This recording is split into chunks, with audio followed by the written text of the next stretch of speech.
राधे राधे दोस्तों, क्या आप जानते हैं कि आपके पूजा घर में रखा एक लोटा जल आपके जीवन में सुख, शांति और समृद्धि से सीधा संबंध रखता है।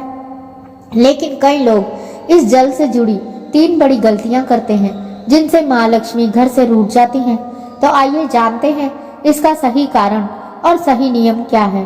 भक्तों, आपने देखा होगा हर मंदिर या पूजा घर में भगवान की मूर्ति के पास एक लोटा या कटोरी में जल रखा होता है। क्या कभी आपने सोचा है कि आखिर यह जल क्यों रखा जाता है?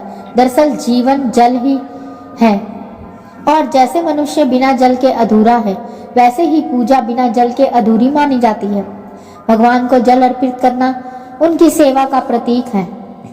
यह हमारे घर में शुद्धता, सकारात्मकता, देवी देवताओं की कृपा बनाए रखता है। कैसे और कब रखें जल? तो चलिए यह जानते हैं कि यह जल कैसे रखना चाहिए। हर सुबह आप जब भगवान को स्नान कराएं, उस समय ताजे और शुद्ध जल से एक लोटा भरकर मूर्ति के पास रख दें। आपको हर देवता के लिए अलग अलग जल नहीं रखना, एक ही पात्र में सभी भगवानों के लिए जल पर्याप्त है। और ध्यान रखें, यह जल 24 घंटे बाद बदलना चाहिए। अगले दिन जब आप पूजा करके जाएं, तो पुराने जल को बदल दें और नया जल भर दें। पुराना जल कहाँ डालें?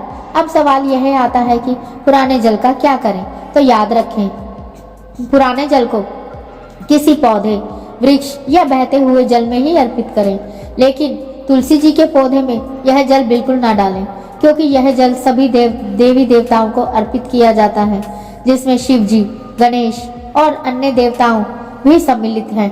कौन सा पात्र सही है? अगर आपके पास चांदी का लोटा है तो वह सर्वोत्तम है, लेकिन यदि संभव ना हो तो आप छोटे पीतल या स्टील के लोटे में भी या गिलास में भी जल भरकर रख सकते हैं।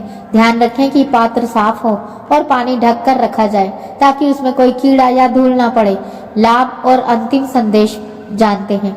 अगर आप नियमित रूप से अपने पूजा घर में यह एक लोटा जल रखते हैं तो घर में सकारात्मक ऊर्जा, सुख, शांति और लक्ष्मी माता का वास होता है। यह भी कहा जाता है कि ऐसे घर में कभी मूर्ति नहीं टूटती, ना ही कोई नकारात्मक शक्ति प्रवेश करती है।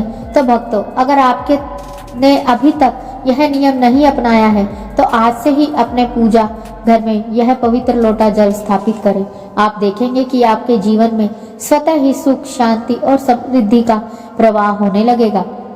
राधे राधे दोस्तों, अगर यह जानकारी अच्छी लगी हो तो वीडियो को लाइक करें, चैनल को सब्सक्राइब करें और कमेंट में जय श्री राधे, ओम नमः शिवाय, हर हर महादेव, जय माता की अवश्य लिखें।